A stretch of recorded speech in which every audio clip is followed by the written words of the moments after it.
마음에 드니까. 아, 그런 이유가 이유가 없어요? 안녕하세요. 오늘은 솔로지옥의 김현중님과 송지아님의 대화를 보면서 서로 커뮤니케이션이 잘 안 되는 상황은 왜 그런 건지 한번 알아보고 그럴 때 우리가 어떻게 해나가야 되는지에 대해서 한번 얘기해 보려고 합니다.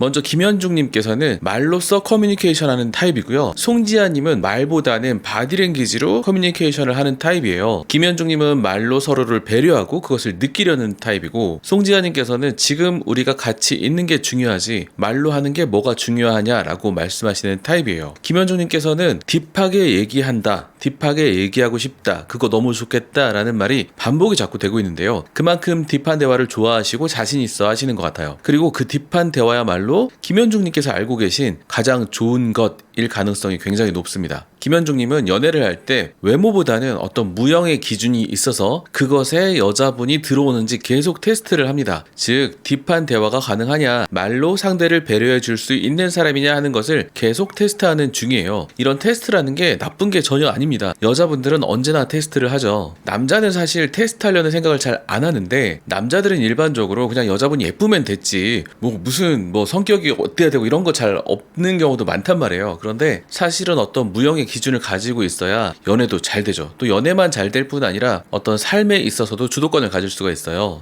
이 점에 대해서는 나중에 기회가 되면 말씀을 드려보겠습니다. 송지아님께서는 말을 되게 단편적으로 하는 습관이 있으시더라고요. 그리고 자신을 표현하게 될 찬스가 오면 그 기회를 남한테 넘기는 그런 습관이 있고요. 어떻게 보면 진짜 내가 전하려고 하는 것은 말로서는 전달이 잘 안 된다고 생각할 수도 있고, 나의 신비감이 깨진다고 생각할 수도 있고요. 또는 자신이 느끼는 것이 분화가 안 되어서 되게 모호하게 스스로 느끼고 있어서 말로 표현을 못 하실 수도 있어요. 이 단편적인 단어들을 던지고 또 바디랭귀지로 어떤 자신의 분위기를 전달하려고 합니다. 그럼 바디랭귀지를 통해서 사람들에게 다정함을 표현하는 편이에요. 그리고 또 필요하면 유연하게 굽힐 줄도 알고 하기 때문에 그런 것도 또 배려가 있다고 볼 수 있겠습니다. 그러나 현중님은 말로 하는 배려를 원하기 때문에 캐치를 못하고 있는 것 같기도 해요. 근데 확실한 것은 지아님이 말을 단편적으로 하기 때문에 대중들에게 인기가 있는 부분도 있을 거라는 점이에요. 화려한 외모와 치장을 하고 말을 단편적으로 하는 것은 로버트 그린이 쓴 유혹의 기술에 나온 유혹자의 유형 중에서 코케트를 연상시킵니다. 도발적인 외모나 매혹적인 태도로 호기심을 자극하면서 상대에게 만족을 줄락말락하는 그런 타입이에요. 서로 마음에 드는 상대에게 쪽지를 보내는 시간이 있었는데요. 현중님이 지아님께 쪽지를 보냈을 때는 말도 구구절절하게 쓰고 곰돌이 그림도 그릴 줄 아는 그런 모습을 보여주었어요. 그만큼 커뮤니케이션을 중요하게 생각한다고 볼 수 있겠죠. 반면에 지아님께서는 오빠? 이렇게 한마디 쓰셨는데요. 이렇게 언어로 하는 커뮤니케이션에 엄청 능하다고 할 수는 없으실 것 같아요. 비중도 사실 두지 않는 것 같고, 기회가 있어도 스스로 표현하기보다 남에게 미루는 경우가 많이 있었습니다. 자, 이제부터는 영상을 보면서 얘기를 한번 나눠보겠습니다. 자, 두 분께서 서로를 선택해서 호텔에서 데이트를 하는 장면이에요. 오늘 나를 선택한 이유가 뭐야? 오빠부터. 오늘 나를 선택한 이유가 뭐야? 라고 현중님께서 물어보셨는데, 지아님께서는 바로 밀어버립니다. 오빠부터. 나부터요? 응. 일단 첫인상이 너가 눈에 제일 많이 들었고, 여기 제일 많이 해보고 싶은 사람?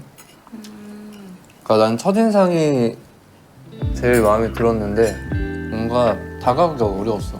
그래서 내가 해볼까 말까 하다가 지게지러 갈 때 도와줬잖아. 그때 얘기해보니까 괜찮은 사람인 것 같아서 더 얘기해보려고. 현중님께서는 외모도 마음에 들었고, 너의 그런 말하는 태도나 물 들어갈 때 같이 왔던 점, 그리고 그때 느꼈던 다정한 느낌이 마음에 들었다라고 말씀해 주셨어요. 근데도 오늘 선택한 이유가 뭐야? 자, 드디어 지아님이 말씀하실 차례죠. 마음에 드니까. 아, 그런 이유가 이유가 없어요? 그냥 마음에 드니까 라고 말씀해 주셨어요. 그러니까 자신의 어떤 내면의 마음을 묘사할 때는 되게 단편적으로 말씀하시는 경향이 있어요. 김현중님께서는 되게 황당해하죠. 아니, 왜 나를 선택했어요? 라고 했는데 그냥 마음에 들어서 라고 했으니까 아무 대답도 못 들은 거나 마찬가지잖아요. 김현중님께서는 지아님이 어떤 사람인지 알아가고 알기 위해서 질문을 하고 계신데, 질문의 어떤 프레임, 내가 물어보고 상대가 어떤 자신의 마음을 묘사한다, 이런 프레임에 들어오는지 아닌지 알고 싶어 하고 있어요. 그런데 일단 지아님은 아무 대답도 하지 않음으로써 그냥 마음에 들어서 라고 하면서 대답을 피했어요. 나 오빠가 제일 마음에 들었는데. 네, 또 반복이죠. 아무 말 안 한 것과 똑같습니다. 헷갈렸던 것도 없었어? 다시 한번 기회를 줍니다. 기회를 준다고 생각할 수도 있고 다시 한번 집착한다고 할 수도 있죠. 아까 내가 물어본 거 왜 대답 안 해? 대답해봐. 다르게 한번 돌려서 한번 기회를 줄게. 와.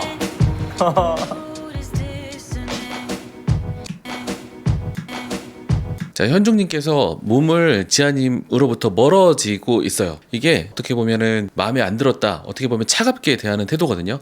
지금 현중님께서는 앞으로 계속 보여줄 건데 차가운 태도, 따뜻한 태도를 왔다 갔다 하면서 보여주실 거예요. 지아님께서 나의 프레임에 들어오는 행동을 하시면 따뜻한 면을 보여주시고, 그렇지 않으면 차가운 면을 보여줄 거예요. 지금은 약간 지아님에서부터 멀어지고 있는 그런 차가운 바디랭귀지를 보여주고 계세요. 표정도 마찬가지고요. 다시 한번 볼까요? 자, 약간 멀어지면서 표정도 떨떠름한 표정이죠. 좀 만족한 표정은 아니에요.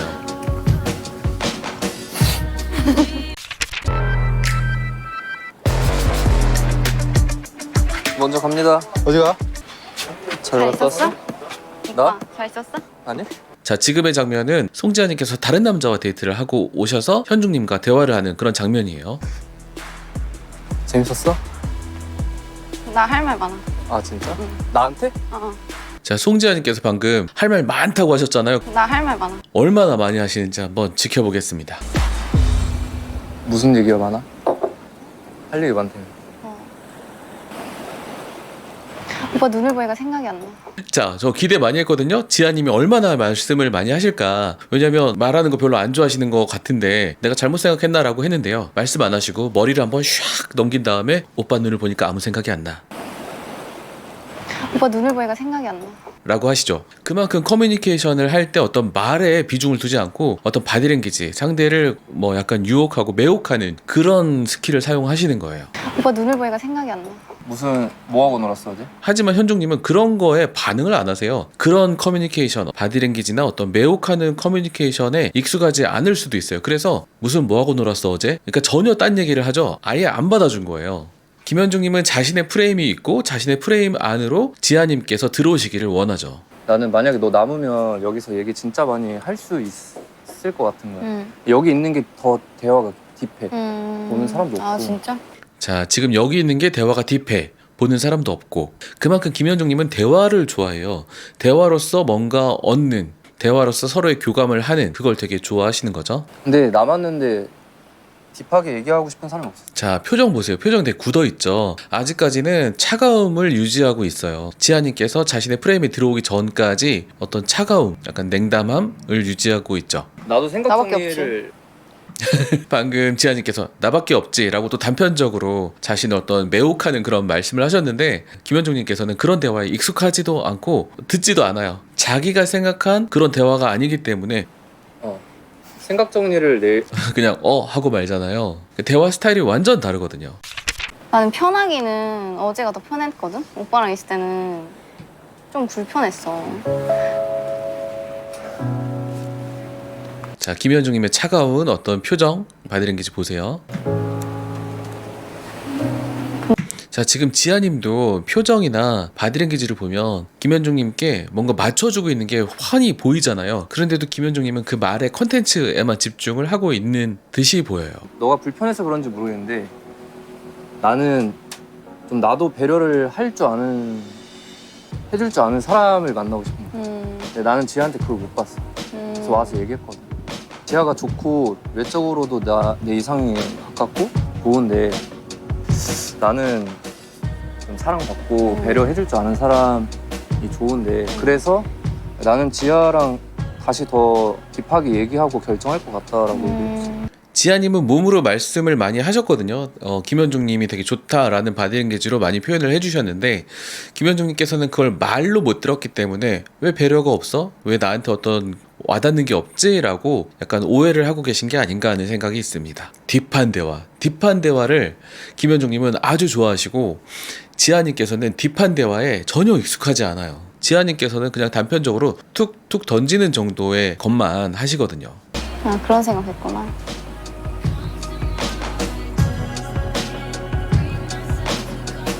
알았어, 챙겨줄게. 알아서 챙겨줄게 라고 하면서 김현중님의 어떤 프레임 속으로 내가 들어가겠다라고 얘기를 하니까 김현중님 표정 밝아지는 거 보세요. 표정이 그냥 아이처럼 확 밝아지죠. 이렇게 따뜻한 모습을 보여주고 있는데요. 어떤 사람들은 이것을 보상과 처벌이라고 얘기를 하기도 합니다. 실제로 이런 과정이 의식적으로 이루어지지는 않겠죠. 근데 의식적으로 하는 사람도 있긴 있습니다. 그리고 의식적으로 할 수 있으면 사실 되게 좋은 스킬이 된다고 생각을 해요. 그리고 여자분들은 의식하지 않더라도 남자분들과 데이트할 때 이런 약간 차가움, 따뜻함 이거를 적절하게 사용을 하시거든요. 근데 남자분들은 사용을 아예 못 하시는 경우도 많아요. 사실 이렇게 내가 빨리 마음을 얻어야 되겠다라고 하기 때문에 어떤 차가움을 표시하기가 좀 어려워해 하시는 분들이 있고, 또 하나는 따뜻함을 표현할 줄을 알아야 돼요. 일단은 어떤 상대에게 보상을 확실하게 줄 줄 알아야 그걸 철수하면 그냥 그게 차가움이 되는 거거든요. 그래서 첫 번째는 따뜻함을 잘 표현하고 상대에게 보상을 주는 방법을 확실하게 알고, 그거를 안 하면 그게 곧 차가움이다, 어떤 처벌이다, 이렇게 생각하시면 좋죠. 근데 여자들도 그냥 나 그렇게 생각하는 것 같던데. 뭐? 완전 올인이라고. 자, 이제부터는 김현중님께서 본격적인 보상을 해주세요. 한번 들어봅시다. 어제 소연이가 그랬어. 아 진짜? 나는 그냥 내가 꽂히는 사람하고 그냥 계속 얘기하고 놀지 않을까. 나는 내가 꽂히는 사람이랑 앞으로 계속 얘기하고 놀지 않을까 싶다. 그게 바로 지하다. 그리고 다른 여자들이 봤을 때도 내가 그렇게 보인다더라 라고 얘기를 하고 있죠. 이거 확실한 보상을 해주는 거죠. 그 시간에 더 그래도 해보고 싶지 않나? 뭐 하면 모르잖아. 하겠지만 잘 모르겠어. 찾아가서는 안 할 거야. 나한테 와줘. 어? 나한테 찾아와줘. 이게 되게 심쿵하는 말이잖아요. 나한테 찾아와줘. 한마디 휙 던졌어요. 아까 눈빛도 같이 보시면 좋죠. 눈빛. 네, 이렇게 약간 고혹적인 눈빛을 보여주면서 나한테 와줘 하고 확 던졌어요. 어떻게 보면 승부수기도 한데 현중님은 어떻게 반응하는지 봅시다. 나한테 와줘. 어? 나한테 찾아와줘. 이렇게 너무 좋겠다. 확 승부수잖아요. 이 패널들이 놀랄 정도로. 나한테 와줘. 어? 나한테 찾아와줘. 알겠어. 찾아갔자. 기다리고 있었어. 난 안 진짜 오면- 좋아하시네요. 충분히. 네. 어? 안 오면 내가 갈라 그랬어. 어. 나 여기서 얼마나 떨렸는 줄 알아, 오빠? 저기 넣을 때? 진심이야? 진짜로. 나도 떨렸지. 마음이 굳어질 것 같아. 흔들릴 것 같아. 나? 이거 요즘에 제가 연애 프로그램 자주 보고 있는데 이제 유행이라서 다들 이렇게 하는 것 같은데요. 자꾸 상대에게 우리의 썸이 잘 되고 있냐 확인을 자꾸 하려고 그래요. 마음이 굳어질 것 같아, 흔들릴 것 같아. 이거 왜 물어보는지 모르겠어요. 이거 진짜 물어보면 안 되는 건데 다들 썸이 잘 되고 있는지는 상대의 행동을 보고 판단하면 되지, 그거를 말로 물어보면 밥도 다 안 됐는데 이거 뚜껑 여는 거 있잖아요. 그거랑 똑같죠. 자, 마지막 장면인데요. 솔로 지옥 출연자들이 다 마지막에 한마디씩 하는 그런 장면이거든요. 이게 8박 9일인가 있었는데 소감이 있을 거 아니에요, 다들. 그러니까 소감을 다들 길게 얘기하길래 드디어 송지아님이 길게 얘기하는 걸 들어볼 수 있는 찬스가 왔다라고 생각을 했죠. 이번만큼은 길게 얘기하겠지라고 생각을 했어요. 그럼 들어봅시다. 아, 어떡해. 우는 거 울 것 같아.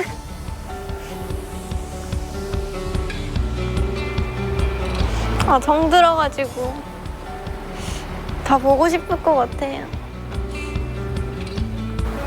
네, 끝이에요. 눈물로 우시고 단편적으로 정이 들었다, 보고 싶을 것 같다, 이렇게 끝내주셨어요. 이 마지막 장면까지 봐도 역시 송지아님께서는 자신의 어떤 내면의 어떤 얘기를 자세하게 설명하는 것을 그렇게 좋아하지 않으세요. 이제 아침에 같이 깬 거예요. 한 6시쯤. 그때부터 진지한 얘기를 했어요. 같이 누워서. 야. 딥한 얘기를 진짜 새벽 6시부터 했어요. 너무 좋다. 진택님이 딥한 얘기를 되게 많이 했다고 하니까 현중님께서는 너무 좋다, 이렇게 부러워하시죠. 그만큼 현중님께서는 그런 어떤 딥한 대화 너무 좋아하시는 분이고요.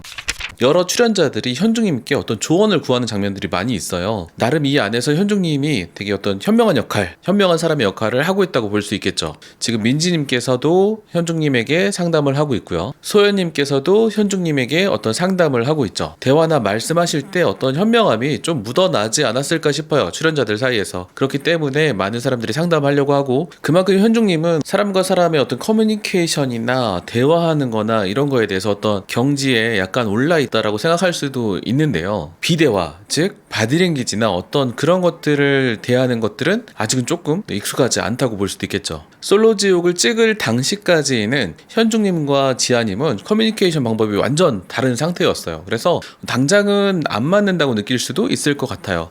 하지만 모든 연애에서 그렇듯 연인은 나의 인간적 성장을 위한 스승이자 파트너잖아요. 현중님께서 지금 가장 좋은 것이라고 생각하는 말로 하는 커뮤니케이션과 어떤 그런 배려도 아마 이전의 연애에서 자신을 이끌어준 어떤 여자분이 있으셨을 가능성이 큽니다. 이번에 커플이 되신 지아님은 완전히 다른 스타일의 커뮤니케이션을 하시지만 서로 소통하려고 노력하다 보면 지아님뿐만 아니라 더 많은 사람들을 이해하게 되고 그것이 또 인간적인 성장으로 이어질 거예요. 지아님도 마찬가지시고요. 아까 김현중님께서 쪽지에 쓰신 대로 두 분 좋은 추억을 만드시는 커플이 되시길 빕니다. 자, 오늘 영상은 여기까지입니다. 여러분에게 축복이 있기를 바랍니다. 저는 다음 영상에서 기다리고 있겠습니다.